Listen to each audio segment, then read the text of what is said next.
नमस्कार, स्वागत है आप सभी का डीडी न्यूज पर। आप देख रहे हैं मिड डे प्राइम और मैं हूं आपके साथ आर्यन। अगले एक घंटे में हम बात करेंगे देश भर की बड़ी खबरों की, बताएंगे दुनिया भर में कौन कौन सी खबरों पे है सबकी नजर, क्या चल रहा है खेल और जगत में भी कुछ झलकियां दिखाएंगे फिल्म, कला और संस्कृति से जुड़ी खबरों की। लेकिन सबसे पहले इस वक्त की हेडलाइंस पर डालते हैं नजर।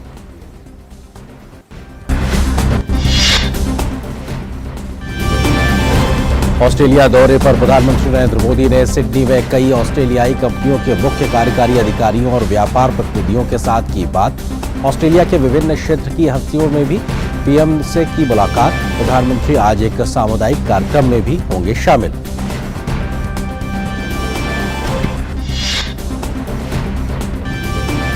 जम्मू कश्मीर के उपराज्यपाल मनोज सिन्हा ने श्रीनगर में G20 पर्यटन कार्य समूह की बैठक का औपचारिक उद्घाटन किया।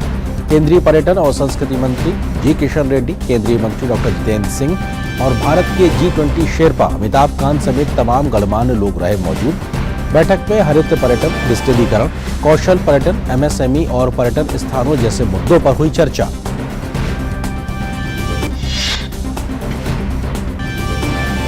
आपदा जोखिम कम करने के बारे में G20 कार्यकारी समूह की दूसरी बैठक आज से मुंबई में शुरू। अवसरों की पहचान और वित्त पोषण व्यवस्था बनाने की जांच के जरिए वंचित समुदायों पर आपदाओं के असर को कम करना है आयोजन का मकसद।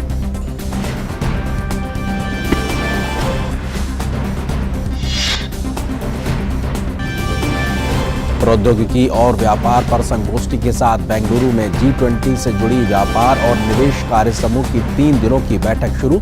बैठक के दौरान G20 सदस्य देशों, आमंत्रित देशों, क्षेत्रीय समूह और अंतर्राष्ट्रीय संगठनों के 100 से अधिक प्रतिनिधि बहुपक्षीय व्यापार प्रणाली में सुधार, वैश्विक व्यापार में MSME को एकीकृत करने, लचीले ग्लोबल वैल्यू चेन और व्यापार के लिए कुशल लॉजिस्टिक्स पर कर रहे हैं विचार विमर्श। देश के सभी बैंकों में आज से 2000 के नोट को बदलवाने की प्रक्रिया हुई शुरू। आगामी 30 सितंबर तक बैंक खातों में जमा करा सकते हैं या बदलवा सकते हैं 2000 रुपए का नोट। रिजर्व बैंक के गवर्नर शक्तिकांत दास ने कहा, 2000 रुपए के बैंक नोट को वापस लेना मुद्रा प्रबंधन संचालन का सामान्य हिस्सा।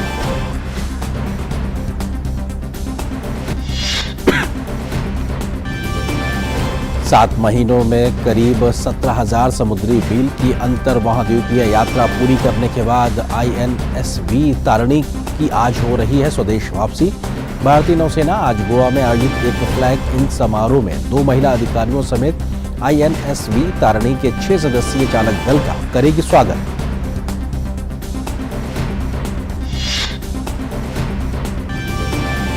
इंडियन प्रीमियर लीग के पहले क्वालिफायर में आज गुजरात टाइटंस और चेन्नई सुपर किंग्स होंगे आमने सामने। जीतने वाली टीम कटाएगी फाइनल का टिकट।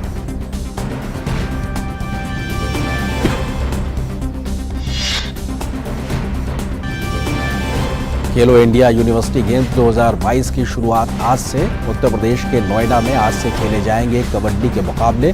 तीसरे संस्करण में देश भर से 4000 से ज्यादा खिलाड़ी 21 खेलों में लेंगे हिस्सा।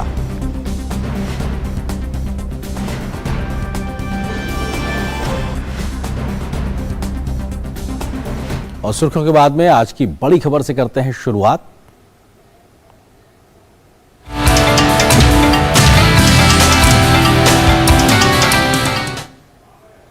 प्रधानमंत्री नरेंद्र मोदी आज सिडनी में भारतीय समुदाय के एक कार्यक्रम में हिस्सा लेंगे। इसको लेकर भारतवंशियों में जबरदस्त उत्साह है। प्रधानमंत्री की एक झलक पाने के लिए लोग बड़ी संख्या में सिडनी पहुंच रहे हैं। उत्साह और जोश से भरे ऐसे ही बहुत से लोग मेलबर्न से एक विशेष उड़ान द्वारा सिडनी के लिए रवाना हुए। इस विशेष उड़ान को मोदी एयरवेज का नाम दिया गया।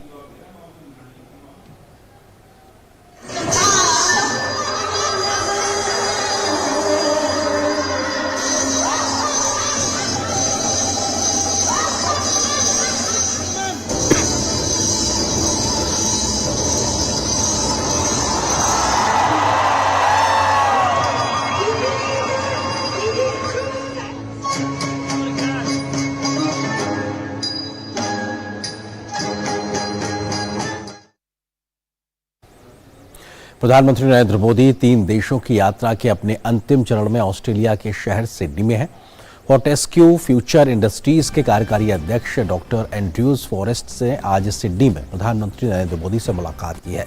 इस दौरान दोनों पक्षों ने भारत के ग्रीन हाइड्रोजन मिशन के तहत नवीकरणीय ऊर्जा क्षेत्र में फोर्टेस्क्यू के साथ भारतीय कंपनियों की साझेदारी करने के अवसरों पर चर्चा की है।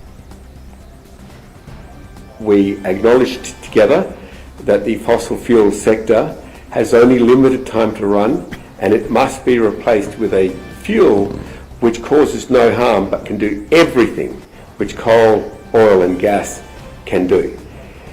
That is something the Prime Minister is clearly a global champion on, and I've invited the Prime Minister to be, if you like, the global government partner. I'll be the global industry partner to promote green hydrogen across the world. I also thanked him for his humanitarian efforts. Under Prime Minister Modi, he's been able to spread economic growth throughout the grassroots of India. This has really helped with eliminating one country after another. We all have to do it, slavery from India, and I showed my gratitude for that. इसके अलावा Australian super के CEO Paul Schroeder ने भी प्रधानमंत्री नरेंद्र मोदी से Sydney में मुलाकात की है। भारत को दुनिया के शीर्ष निवेश गंतव्य बताते हुए प्रधानमंत्री मोदी ने ऑस्ट्रेलियन सुपर को भारत की विकास गाथा में भागीदार बनाने के लिए आमंत्रित किया।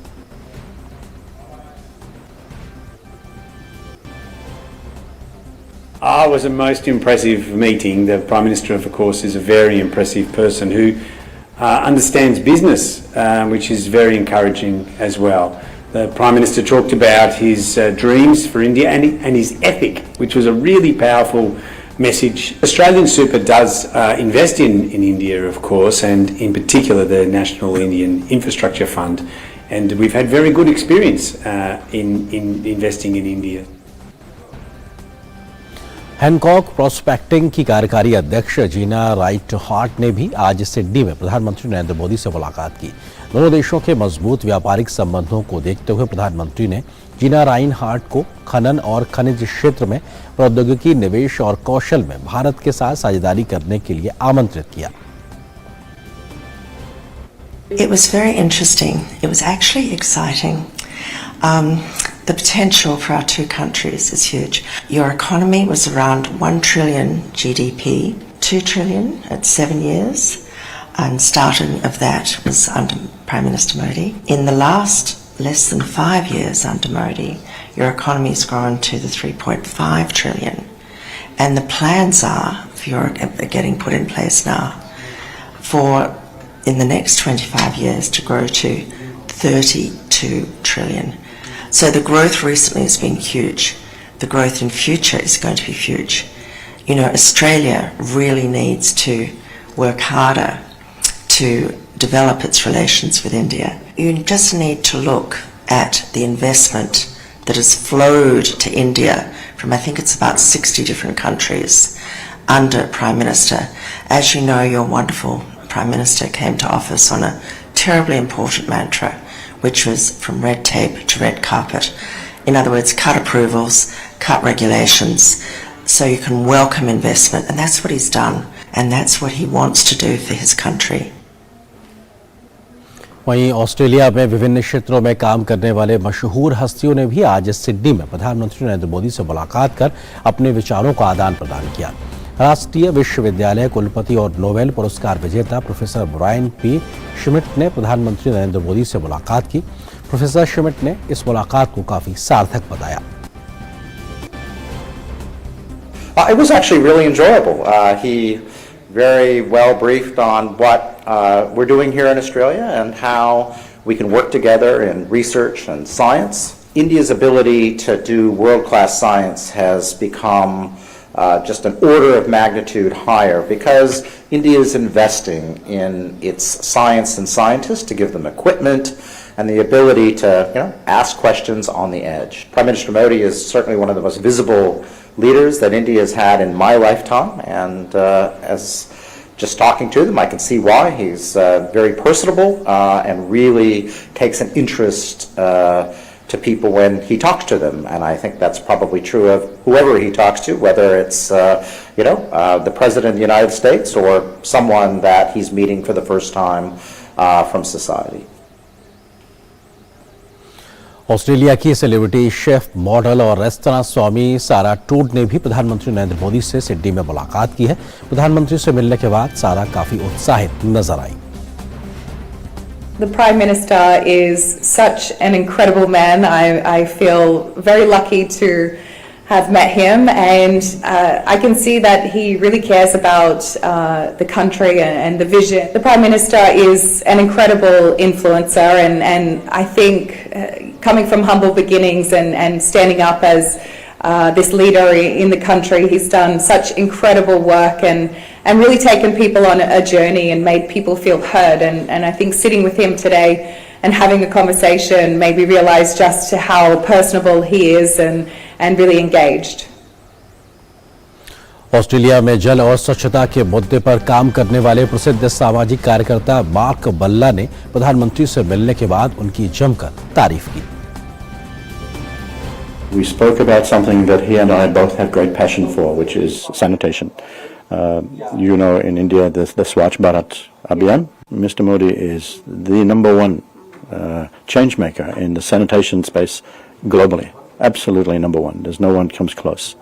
I'm not a strong political person as such, but in terms of his social impact in this very important field, no one in the world has come close. The Swachh Bharat program it's the biggest sanitation infrastructure program in human history.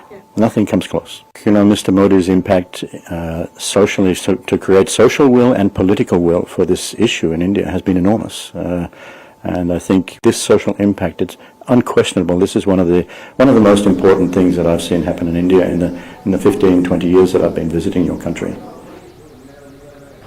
प्रसिद्ध कलाकार Daniel met ने भी प्रधानमंत्री नरेंद्र मोदी से मुलाकात की है। उन्होंने कहा कि पीएम मोदी का अपना एक रचनात्मक व्यक्तित्व है। उन्होंने प्रधानमंत्री के साथ हुई चर्चा को बहुत अहम बताया।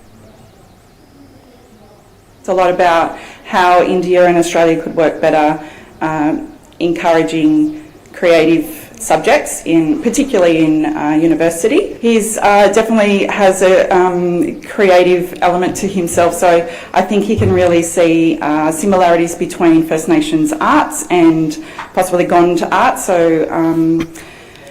Indigenous arts of India, and I think there's a lot of cultural crossovers in the arts, as well as just culturally, I suppose, First Nations culture.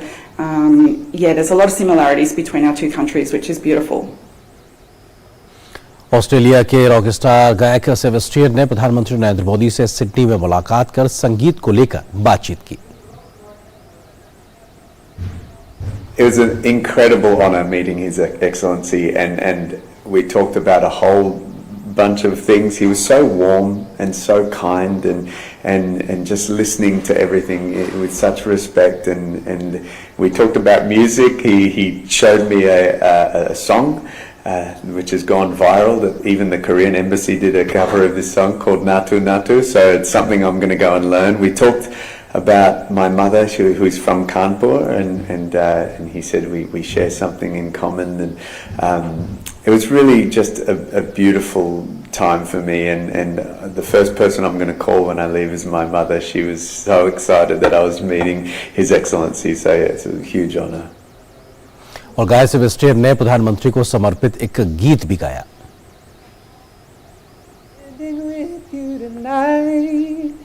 Oh, I will be the voice in your ear, quietly destroying your fear. No, you won't even know that I'm here. I'm standing with you tonight. Oh, I will be the pill for your pain, until the clouds have run out of rain. Close enough but just out of sight. I'm standing with you tonight. समाजशास्त्री, शोधकर्ता और लेखक professor Salvatore बवोंस ने भी प्रधानमंत्री नरेंद्र मोदी से Sydney में मुलाकात की। उन्होंने कई मुद्दों पर प्रधानमंत्री के साथ विचार विमर्श किया। Mr. Modi is, of course, highly reputable, not only in India, but on the global stage. Someone once asked me, since I do write a lot of humor and I poke fun at things, I'm a good-natured person, why don't you ever make fun of Mr. Modi? And I tell them it's because it's impossible to make fun of Mr. Modi. He doesn't give you anything to make fun of. because he is simply so, he has such gravitas in everything he does. Now, of course, Mr. Modi is very well respected, as you would expect on the international stage, and he has been a leader on the international stage. और mid day prime में यहाँ पर एक छोटे से break के लिए रुकते हैं, बहुत जल्द हाजिर होते हैं। अर्जुन, 10th में you made us really proud. अब आगे क्या सोचा है? पापा, मैंने IIT जाना है और इंजीनियर बनना है। थिंक IIT, थिंक विद्या मंदिर। आपकी जिंदगी में कौन जीतता है, दिल या दिमाग? दिमाग समझा रहा है घी तेल कम खाओ, तंदुरुस्त रहोगे, पर दिल ललचा रहा है। अंकल जी रोज पराठे दबाते हैं, कुछ नहीं हुआ। दिमाग मनाता है कल को ऐसी बीमारियां हो गई कुछ खा ही ना पाओ तो क्या फायदा, इसलिए आधे लड्डू से काम चलाओ। पर दिल जिद करता है खाऊंगा तो पूरा ही। इसलिए सोचिए आपकी जिंदगी में हर दिन कौन जीतता है, क्योंकि तंदुरुस्ती दिल से ज्यादा दिमाग का खेल है।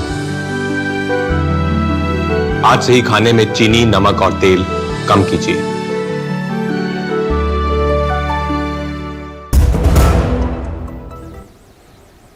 और ब्रेक के बाद मिड डे प्राइम में नजर डालते हैं इस वक्त कुछ और ताजा तरीन खबरों पर।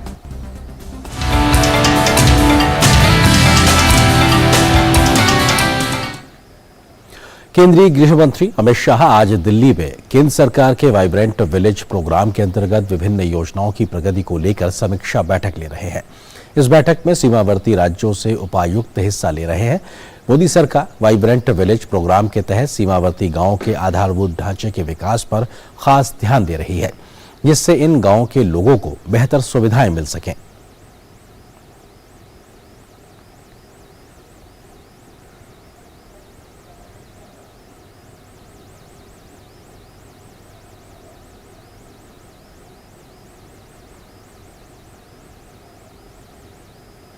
जम्मू कश्मीर के उपराज्यपाल मनोज सिन्हा ने श्रीनगर में G20 पर्यटन कार्य समूह की बैठक का औपचारिक उद्घाटन किया है।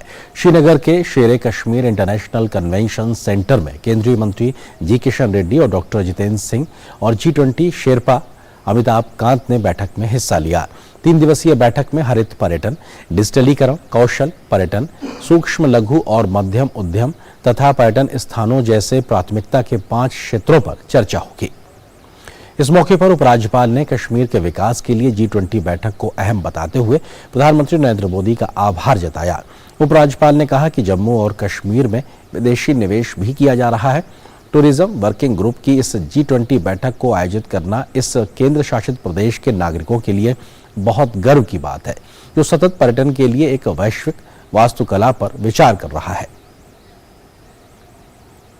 Jammu Kashmir has always been a center of wisdom, knowledge, inclusive culture and breathtaking landscape that is divine to travelers. Famous poet Amir Khusro was describing the natural beauty of Jammu and Kashmir in 13th century had said, and I quote, "God Firdaus, Barwez Hamiyast, Hamiyasto, Hamiyasto, Hamiyast." If there is a paradise on earth, it is this, it is this, it is this. So it is not surprising that in the modern days, one of the oldest travel guidebooks published around the planet chose to call Jammu Kashmir as Switzerland of India. Friends, for almost 30 years, this land of peaceful coexistence of almost all religious sects had to suffer state-sponsored terrorism by our neighboring country.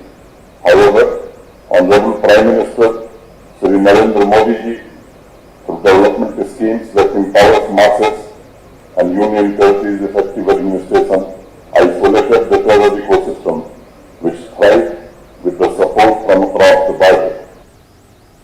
केंद्रीय पर्यटन और संस्कृति मंत्री जी किशन रेड्डी ने अपने संबोधन में बताया कि बैठक में सतत विकास को बढ़ावा देने के साथ साथ पर्यटन को बढ़ावा देने की रणनीति पर ध्यान केंद्रित किया जाएगा। भारत सरकार का पर्यटन मंत्रालय सभी G20 सदस्य देशों को आमंत्रित देशों और सभी अंतर्राष्ट्रीय संगठनों के साथ काम करने के लिए प्रतिबद्ध है। UNDP made a presentation on travel for life, which is based on the Mission Life program by the Honorable Prime Minister Narendra Modi ji. Friends, the Minister of Tourism Government of India is committed to working with all the G20 member countries, invited countries, and all the international organizations to promote sustainable practices that benefit both people and the planet. इस मौके पर केंद्रीय मंत्री doctor Jitendra Singh ने कहा कि वसुधैव कुटुंबकम theme पर आधारित G20 बैठक भारत के लिए जम्मू कश्मीर में बदले हुए परिदृश्य को दिखाने का एक बड़ा मौका है। परंपरागत रूप से भारत में जीवन का मूल्यों का विशेष महत्व है। इसके अलावा डॉक्टर जितेंद्र सिंह ने ट्राई कलर लोगों के महत्व के बारे में भी जानकारी दी।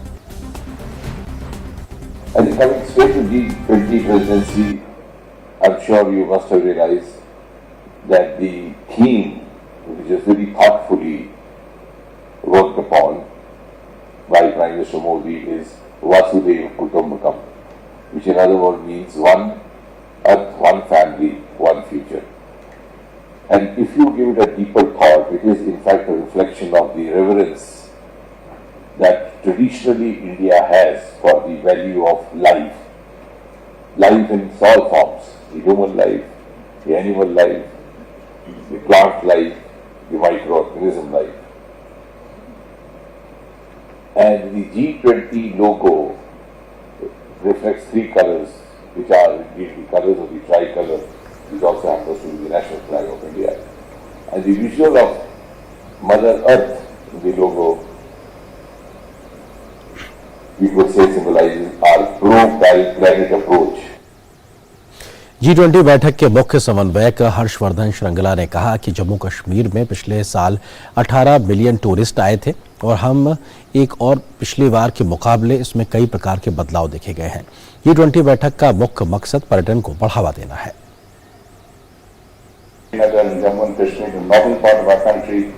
Each of these locations has been unique in terms of its natural beauty and cultural heritage in a different part of our country. It is also not surprising that over 18 million tourists visited Jammu and Kashmir last year, and we expect the figures to be even higher this year. The G20 meeting on tourism will undoubtedly spur a greater number of tourists to visit this very important tourist locations, including tourists from all of your countries. This, we have no doubt, will bring much needed cheer to the local traders and craftsmen who depend on tourism. G20 के शेरपा अमिताभ कांत ने पर्यटन कार्य समूह की बैठक के दूसरे दिन कहा कि टूरिज्म सेक्टर में जम्मू कश्मीर का खास महत्व है, जिससे यहाँ के स्थानीय निवासियों के लिए रोजगार के अवसर मुहैया होंगे। उन्होंने कहा कि हमारी उम्मीद है कि इस साल टूरिज्म सेक्टर में खासा इजाफा देखने को मिलेगा। The tourism sector has very critical role to play in skilling, reskilling and upskilling for the tourism sector, and all of us have to ensure that this skilling plays a very major process in new job creation. It will also pave the way for traditional and new sectors and areas of work in tourism, which will be dominated by MSMEs and startups in the coming year. The inclusion of Srinagar as a smart city is an incredible example for the world, where appropriate policy solutions have helped us to promote tourism and export-based sectors while focusing on sustainable tourism. Ladies and gentlemen, over the next 2 days you will truly experience why this part of the world is called heaven on earth. As our Prime Minister, Mr. Narendra Modi, emphasizes, tourism is the jewel in India's crown, and tourism is a natural magnet for tourism with its alpine forests, high mountains, lakes, ski slopes and verdant valleys. Bharat की G20 अध्यक्षता के अंतर्गत आज से बेंगलुरु में व्यापार और निवेश कार्य समूह की दूसरी बैठक का आयोजन हो रहा है। व्यापार और तकनीक पर सेमिनार के साथ बैठक की शुरुआत हुई। वाणिज्य और उद्योग राज्य मंत्री सोम प्रकाश और वाणिज्य सचिव सुनील वर्तवाल उद्घाटन कार्यक्रम में मौजूद रहे। 3 दिवसीय इस कार्यक्रम में G20 के सदस्य देशों, निमंत्रित देशों और क्षेत्रीय तथा अंतर्राष्ट्रीय संगठनों के 75 प्रतिनिधि हिस्सा ले रहे हैं। बैठक में अंतर्राष्ट्रीय व्यापार और निवेश के मुद्दों से जुड़े समाधानों के सिलसिले में चर्चा हो रही है। इस बैठक के साथ ही एक संगोष्ठी भी होगी, जिसमें समावेशी विकास और टिकाऊ व्यापार को आगे बढ़ाने में प्रौद्योगिकी की भूमिका पर विचार होगा। इस दौरान G20 के सदस्य देशों, निमंत्रित देशों और व्यापार तथा प्रौद्योगिकी क्षेत्र से जुड़े क्षेत्रीय तथा अंतर्राष्ट्रीय संगठनों के प्रतिनिधि इन मुद्दों पर विचार विमर्श में भाग लेंगे। बैठक में बहुपक्षीय व्यापार प्रणाली में सुधार, वैश्विक व्यापार में MSME को एकीकृत करने, लचीला GBC विकास और समृद्धि के लिए व्यापार करने और व्यापार के लिए कुशल लॉजिस्टिक्स पर विचार विमर्श किया जाएगा। सेमिनार के बाद G20 प्रतिनिधियों के लिए शहर भ्रमण के अलावा सांस्कृतिक कार्यक्रम और रात्रि भोज का आयोजन भी किया गया है। व्यापार और निवेश कार्य समूह की पहली बैठक मुंबई में हुई थी और G20 के तहत आपदा जोखिम न्यूनीकरण कार्यकारी समूह की दूसरी बैठक आज से मुंबई में शुरू हो गई है।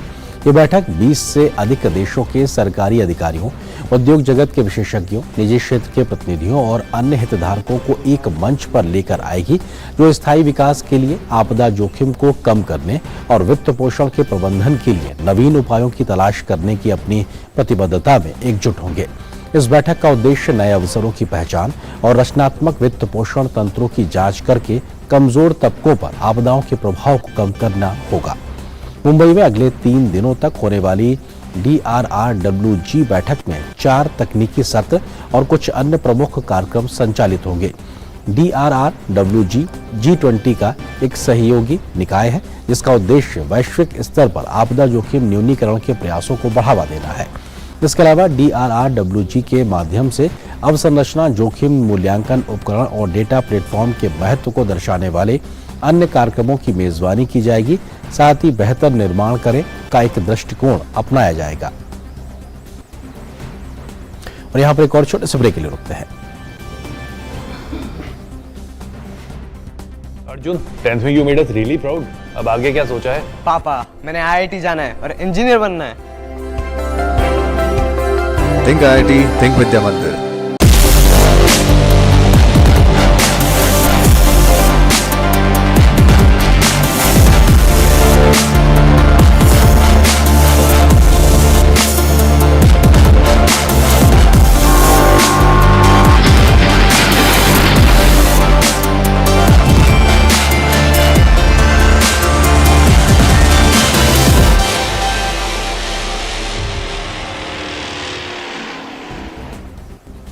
और ब्रेक के बाद नजर डालते हैं अब इस वक्त की कुछ और राष्ट्रीय महत्व की खबरों पर।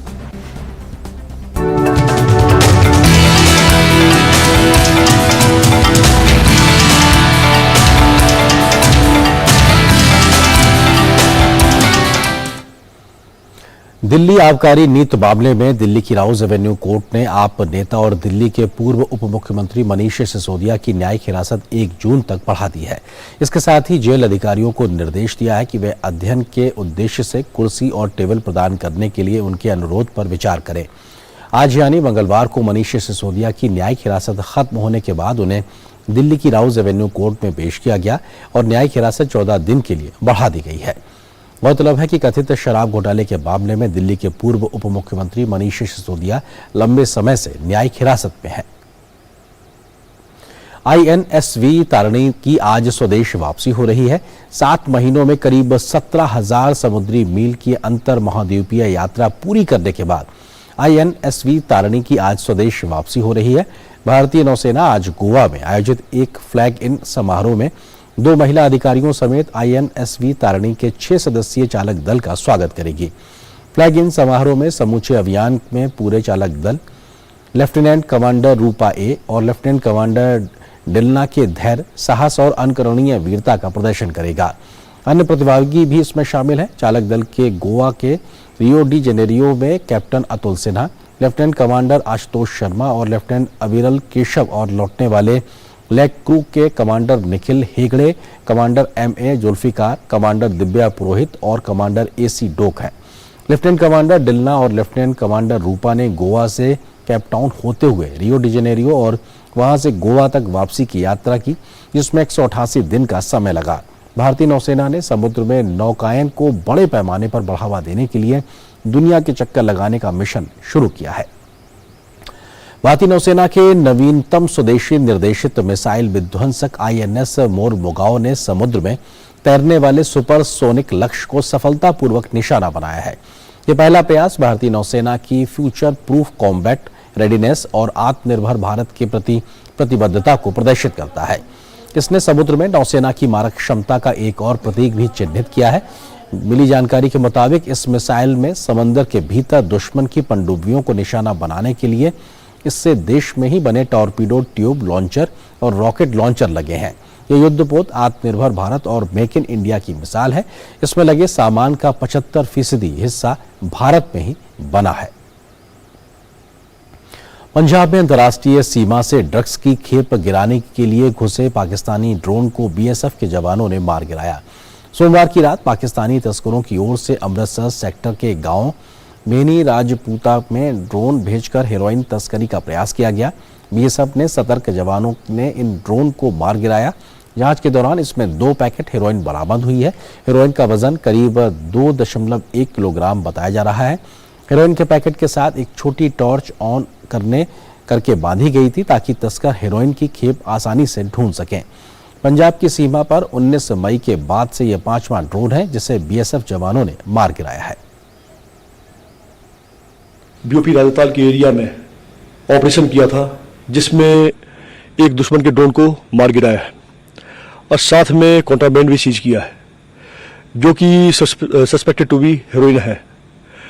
फिलहाल ये भी ऑपरेशन जारी है। इसमें फिलहाल तो 2 पैकेट हेरोइन के मिले हैं जिसका वेहिंग और इसका असेसमेंट भी चल रहा है। ये दुनिया भर में भारतीय कफ सिरप को लेकर सरकार ने बड़ा कदम उठाया है। अब कफ सिरप निर्यातकों को 1 जून से विदेश भेजने से पहले अपने उत्पादों का निर्धारित सरकारी प्रयोगशालाओं में टेस्टिंग कराना जरूरी होगा। विदेश व्यापार महानिदेशालय DGFT ने सोमवार को जारी एक अधिसूचना में कहा कि निर्यात किए जाने वाले उत्पाद के नमूने का प्रयोगशाला में परीक्षण होने के बाद ही कफ सिरप का निर्यात करने की अनुमति मिलेगी। नई व्यवस्था 1 जून से लागू हो जाएगी। सरकार ने यह कदम भारत में बने कफ सिरप की गुणवत्ता को लेकर दुनिया भर में उठे सवालों के बाद उठाया है। पिछले साल गाम्बिया में कफ सिरप पीने से 66 और उज्बेकिस्तान में 18 बच्चों की मौत की खबर के बाद भारत निर्मित कफ के सिरप को कथित तौर पर दोषी बताया गया था। दिल्ली स्थित अखिल भारतीय आयुर्विज्ञान संस्थान यानी एम्स के चिकित्सकों ने 3 महीने के बच्चे के दोनों किडनी में रुकावट को दूर करने के लिए सफल लेप्रोस्कोपिक सर्जरी की है। दिल्ली के वसंत कुंज निवासी के 3 माह के बच्चे के पेट में गांठ दिखने के बाद एम्स के डॉक्टरों ने जांच के लिए अल्ट्रासाउंड किया तो पाया कि बच्चा जन्म से गुर्दे में सूजन से परेशान है। आगे चलकर दोनों किडनी खराब हो सकती हैं। इससे बच्चे की मौत भी हो सकती है। ऐसे में सर्जरी ही एक विकल्प था, लेकिन बच्चे की उम्र काफी छोटी थी। मेडिकल हिस्ट्री में यह सबसे छोटा बच्चा है जिसमें एक साथ दोनों किडनी की सर्जरी करनी हुई। करीब 2.25 घंटे चली सर्जरी के बाद बच्चे में तेजी से रिकवरी हुई है और उसे 3 दिनों के भीतर ही छुट्टी दे दी गई। सर्जरी के करीब 4 महीने के बाद जब बच्चे को फिर से फॉलोअप के लिए बुलाया गया तो जांच में पाया गया कि उसकी दोनों किडनी बेहतर ढंग से काम कर रही हैं। बच्चा अब 7 महीने का हो चुका है। पाइलोप्लास्टी प्रक्रिया एक न्यूनतम इंसेंसिव सर्जिकल तकनीक है। इसका उपयोग यूरोरोपेक्सिल जंक्शन रुकावट के इलाज के लिए किया जाता है। केंद्रीय स्वास्थ्य मंत्री डॉक्टर मनसुख मांडविया स्विट्जरलैंड के जेनेवा में होने वाली 76वीं विश्व स्वास्थ्य सभा में भारत का प्रतिनिधित्व करेंगे। एक स्वस्थ विश्व के लिए भारत की प्रतिबद्धता के अनुरूप केंद्रीय स्वास्थ्य मंत्री heal in India and heal by India के साथ साथ टीबी के खिलाफ एकजुट लड़ाई विषय वस्तु पर आयोजित कार्यक्रमों में अपना मुख्य भाषण देंगे। ये पहल भारत में चिकित्सा पर्यटन को बढ़ावा देने और 2025 तक भारत से टीबी के उन्मूलन की प्रतिबद्धता के लिए चलाई जा रही है। इसमें डॉक्टर मांडविया चिकित्सा मूल्य यात्रा के क्षेत्र में भारत की योगदान और साल 2025 तक भारत से टीबी को समाप्त करने को लेकर भारत के संकल्प का उल्लेख करेंगे।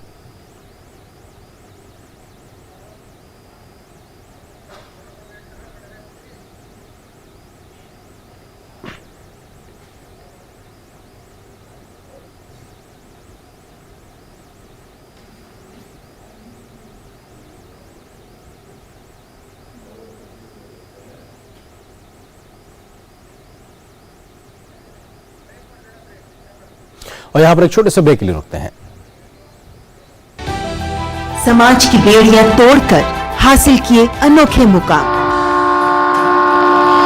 उज्जवल भविष्य के स्वप्न के साथ उन्मुक्त गगन में भरी उड़ान, बाधाओं के बंधन काटकर साबित की अपनी पहचान, जो अपने बुलंद हौसलों से सामाजिक बेड़ियां तोड़कर लिख रही हैं वीरता की गाथाएं।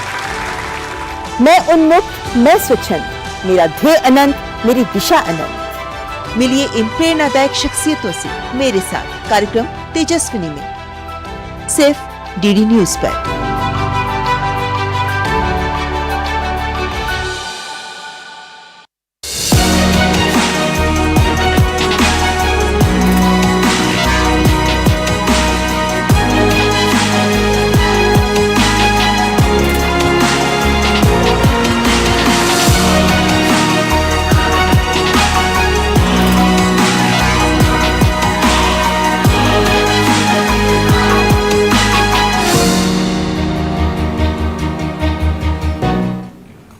और ब्रेक के बाद नजर डालते हैं अर्थ जगत से जुड़ी कुछ महत्वपूर्ण खबरों पर।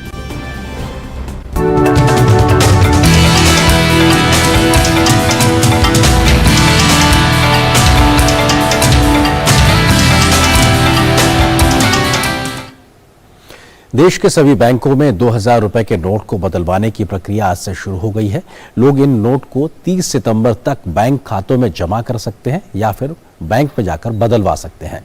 रोजाना 10 नोट बदले जा सकते हैं। रिजर्व बैंक के गवर्नर शक्तिकांत दास ने कहा है कि जनता के लिए 2000 रुपए के नोट बदलने की व्यवस्था बैंकों के सभी काउंटरों पर सामान्य तरीके से उपलब्ध रहेगी। उन्होंने कहा कि 2000 रुपए के बैंक नोटों को वापस लेना मुद्रा प्रबंधन संचालन का हिस्सा है।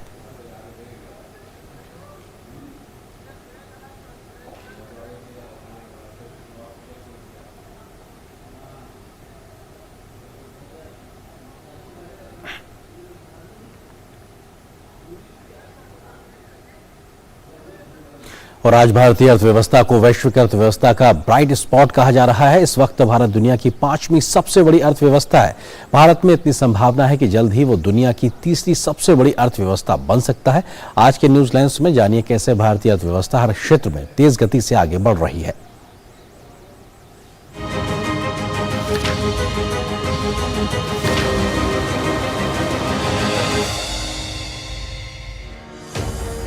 आज भारतीय अर्थव्यवस्था हर क्षेत्र में तेजी से आगे बढ़ रही है।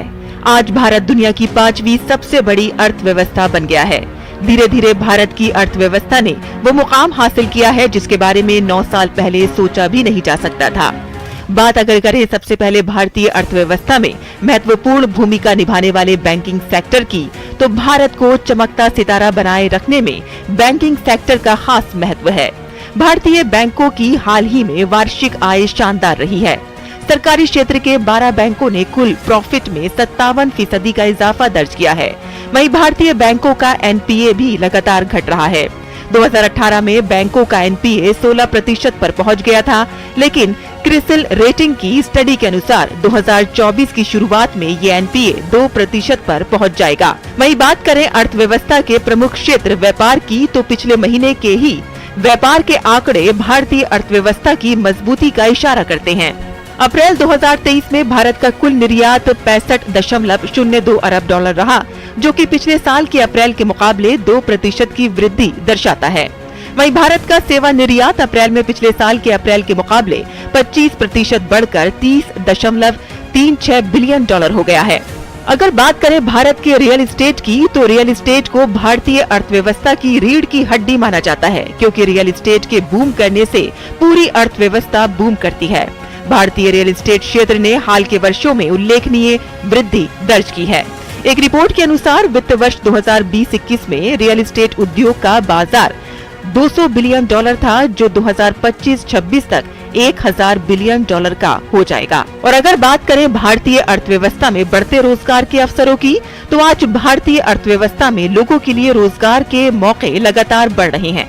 ईपीएफओ के डेटा के अनुसार वित्त वर्ष 2022-23 में फरवरी महीने तक 1 करोड़ 31 लाख लोगों को नई औपचारिक नौकरियां मिली, जो कि समान अवधि की तुलना में 18.2% की वृद्धि है।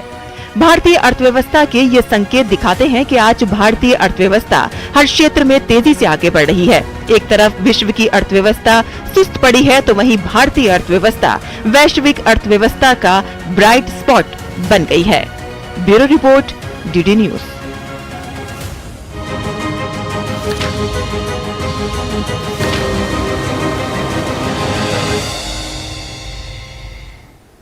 तो फिलहाल एक ब्रेक के लिए रुकते हैं।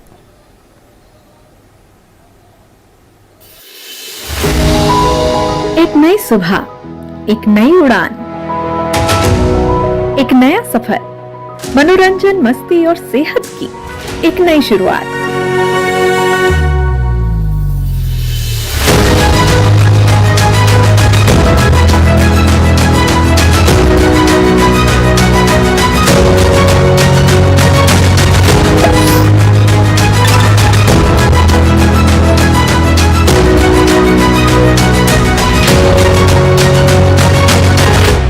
सोमवार से शुक्रवार प्रातः 8 बजे डीडी नेशनल पर। आजादी के अमृत काल में देश के स्वाधीनता सेनानियों के सपनों को पूरा करने का दायित्व हम सभी पर है। हमारे लक्ष्य कठिन है, लेकिन हौसला कम नहीं है।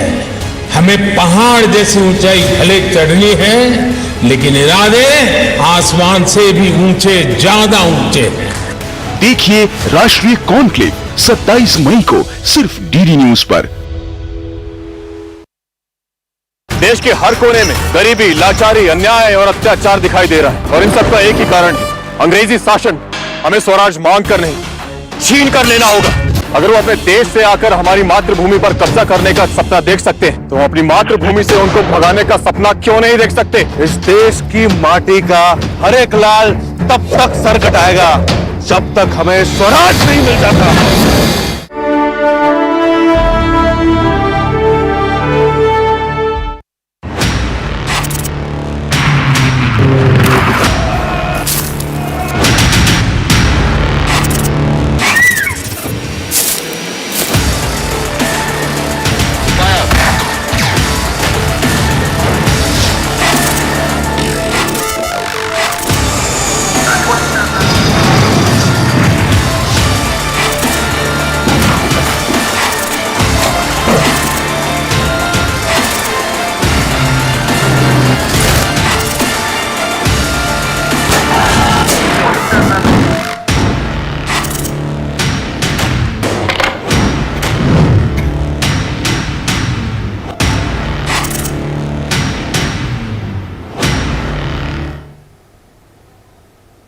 और भारतीय अर्थव्यवस्था की अगर सुदृढ़ बैंकिंग सेक्टर की बात करें तो भारतीय बैंकों ने दिखाई है मजबूत वार्षिक आय, और ये कम से कम आंकड़ों के नजरिए से साफ दिखाई पड़ता है। Canara bank, union bank of India, IDBI की आय में 87%, 61% और 49% जो क्रमवार है उस आधार में वृद्धि देखने को मिली है। राज्य के स्वामित्व वाले बैंक इक्विटी और औसतन 11% से अधिक रिटर्न दे रहे हैं। ये अपने आप में, और ये सीधी तस्वीरें आप इस वक्त सिडनी से देख रहे हैं, जहां प्रधानमंत्री नरेंद्र मोदी पहुंचे हुए हैं और ऑस्ट्रेलिया के प्रधानमंत्री एंथनी एल्बनीज प्रधानमंत्री मोदी का स्वागत कर रहे हैं। और ये कार्यक्रम जो भारतीय समुदाय के लोगों को संबोधित करने के लिए प्रधानमंत्री पहुंचे हुए हैं, वहां की विहंगम तस्वीरें, और प्रधानमंत्री के स्वागत के लिए बहुत बड़ी संख्या में, हजारों की संख्या में भारतीय समुदाय के लोग पहुंचे हैं। परंपरागत तरीके से, भारतीय परंपरागत तरीके से प्रधानमंत्री का स्वागत हो रहा है। और वहां पर प्रधानमंत्री मोदी के साथ में ऑस्ट्रेलिया के प्रधानमंत्री एंथनी एल्बनीज मौजूद है। दोनों प्रधानमंत्रियों का सिडनी में भव्य कार्यक्रम, और यह भारतीय संस्कृति की झलक साफ तौर पर दिखाई पड़ रही है। प्रधानमंत्री को रेड कार्पेट के साथ में उनका इस्तकबाल किया है। खुद प्रधानमंत्री उनको रिसीव करने के लिए पहुंचे हुए। तो हम अर्थव्यवस्था की खबर की बात कर रहे थे बैंकिंग सेक्टर के लिहाज से, तो क्रिसिल की रिपोर्ट में 2024 की शुरुआत तक एनपीए 2% तक कम होने की बात की गई है। मोदी सरकार के उठाए गए कदमों से बैंकिंग सेक्टर मजबूत हुआ है, इस बात का भी जिक्र साफ तौर से निकल के आया है। प्रमुख सुधारों में आईबीसी कोड, बैंकों का एकीकरण, तमाम ऐसे कदम शामिल हैं जिसकी वजह से सुधार लगातार दिखाई पड़ रहा है। भारत की आर्थिक वृद्धि में बैंकिंग क्षेत्र को मजबूत किया है, और ये अपने आप में बेहद महत्वपूर्ण चीज साफ तौर से दिखाई पड़ रही है। प्रयास किए जा रहे हैं। वार्षिक क्रेडिट ग्रोथ 18% बढ़ी है, और ये अपने आप में बैंकिंग सेक्टर के लिए एक बेहतर खबर के तौर पर कहा जा सकता है, क्योंकि जो वार्षिक क्रेडिट ग्रोथ है उसमें 18% की बढ़ोतरी हुई है। लगातार बैंकिंग अपना विस्तार करते हुए सेक्टर्स के तरीके से आगे बढ़ते हुए दिखाई पड़ रहे हैं, और एनपीए में कमी हुई है। और भारत की व्यापार वृद्धि की अगर बात की जाए तो भारत का सेवा निर्यात पिछले वर्ष की तुलना में अप्रैल महीने में 25% बढ़ा है, यानी कि जो सर्विसेज है उसमें 25% का बढ़ोतरी। वैश्विक मंदी से अछूता सेवा निर्यात 30 अरब अमेरिकी डॉलर से अधिक रहा है, यानी कि तमाम चिंताओं के बावजूद भारत लगातार आगे बढ़ रहा है। मशीनरी और आयरन का और स्टील की इन बाइंड शिपमेंट में 15% की वृद्धि हुई है, भारतीय उद्योग के लचीलेपन को दर्शाती है। भारत का इलेक्ट्रॉनिक निर्यात 26% बढ़ा है और भारत लगातार एक इलेक्ट्रॉनिक हब के तौर पर भी मैन्युफैक्चरिंग के लिहाज से बनता नजर आ रहा। 2023 में सिंगल डिजिट में रहा व्यापार घाटा, और ये भी अपने आप में हमारे बेसिक फंडामेंटल्स ऑफ इकोनॉमी को कंट्रोल करने के लिहाज से बेहतर। अप्रैल में भारत का माल आयात 21 महीनों के निचले स्तर पर एक साल पहले की तुलना में 14% कम हुआ। मजबूत भारतीय निर्यात और रुपए में स्थिरता आरबीआई को स्वतंत्र मौद्रिक नीति के लिए जगह मिली है। चीन के बजाय भारत को भागीदार के रूप में देखती हैं लोकतांत्रिक सरकारें, यानी दुनिया भारत को बेहतर साझेदार के तौर पर देख रहे हैं, क्योंकि भारत नया विनिर्माण क्षेत्र बनकर उभरा है। भारत सरकार का ease of doing business reforms पर जोर देता है, बेहतर व्यवस्थाएं दे रहा है। एप्पल ने हाल ही में भारत में आईफोन उत्पाद का विस्तार किया है, क्योंकि भारत लगातार रेड टेप से हटता हुआ रेड कारपेट की ओर आगे बढ़ता हुआ। जेपी मॉर्गन का अनुमान है कि 2025 तक भारत में 1/4 एप्पल आईफोन बनाए जाएंगे, यानी कि भारत लगातार विनिर्माण में आगे बढ़ेगा। डेनिश विंड टरबाइन निर्माता वेस्टॉस ने 2021 में भारत में 2 कारखानों का निर्माण किया। यह भी भारत की बढ़ती मैन्युफैक्चरिंग हब को दिखाता है। वेस्टॉस अब दुनिया में भेजने के लिए हब सेल, पावर ट्रेन और अन्य उत्पादों को भारत में असेंबल करती है। बहुराष्ट्रीय कंपनियां भारत में अब सोलर पैनल, विंड टरबाइन, खिलौने, जूते जैसे तमाम उत्पाद बना रही हैं। एनआरआई और हार्ट नेट वर्थ इंडिविजुअल्स ने भारतीय रियल एस्टेट क्षेत्र की वृद्धि को गति दी है, और रियल एस्टेट में भी काफी अच्छी चीजें। नार्डेको और केपीएमजी इंडिया की रिपोर्ट, भारतीय रियल एस्टेट उद्योग वित्त वर्ष 25 तक $1 ट्रिलियन तक पहुंच सकता है। भारतीय रियल एस्टेट देश के सकल घरेलू उत्पाद में 13% योगदान दे रहा है। ये रिपोर्ट के माध्यम से बात निकल कर आई है।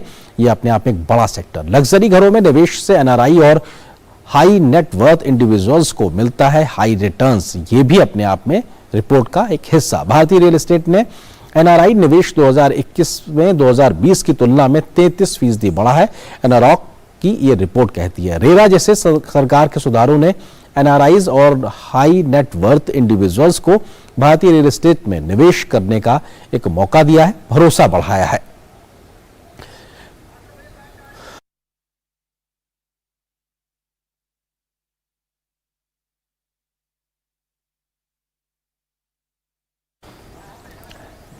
और विनिर्माण, कृषि सेवाओं और आईटी सहित उद्योगों में भी मिश्रण के साथ विविध अर्थव्यवस्था की गतिविधियां बढ़ी हैं। मेक इन इंडिया और डिजिटल इंडिया जैसे सुधारों के विविधीकरण को बढ़ावा मिला है और एक पसंदीदा हब के तौर पर भारत लगातार आगे बढ़ रहा है। 25 साल से कम उम्र की भारत की आधी आबादी है। ये भी भारत को एक बड़े पसंदीदा हब के तौर पर निवेश के लिहाज से आगे बढ़ाता है।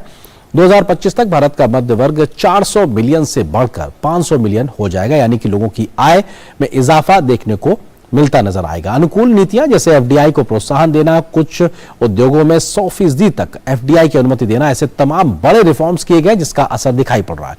सुधारों में टैक्स कोड हो, जीएसटी हो, दिवालियापन कोड हो, जैसे तमाम चीजों को सरल बनाया गया है। ईज ऑफ डूइंग बिजनेस पर सबसे ज्यादा फोकस है। कुशल श्रम बल के साथ कम श्रम लागत के वजह से भी भारत एक बड़ा मैन्युफैक्चरिंग हब बनता हुआ दिखाई पड़ रहा है। ये तमाम बातें जो भारत की अर्थव्यवस्था को आगे ले जाती नजर आ रही हैं।